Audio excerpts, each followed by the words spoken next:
Bahçelerde kestane, bahçelerde kestane, dökülür tane tane, dökülür tane tane.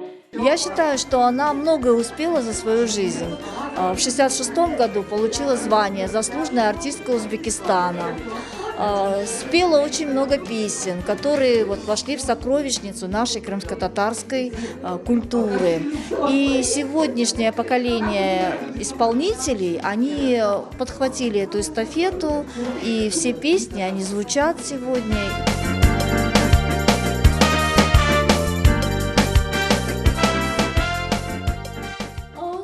Açılmamış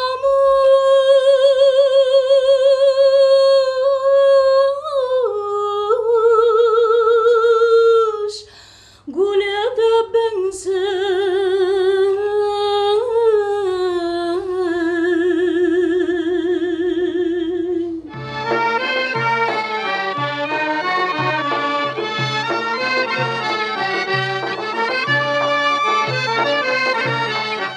После ее слов я сказала, да, я буду певицей. Но у меня все песни в основном были из Яхты. Та еще песня вот эта. Котер халпах перчеминай, ультелен сынаман, янсын душман юреги ай, мельтелен сынай.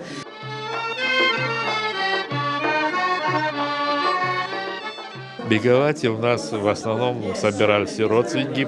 Когда приезжала Эдия Топчи на концерт, мы ходили с семьями. В честь Эдие я назвал свою родную дочку, сейчас которая танцует, но не поет.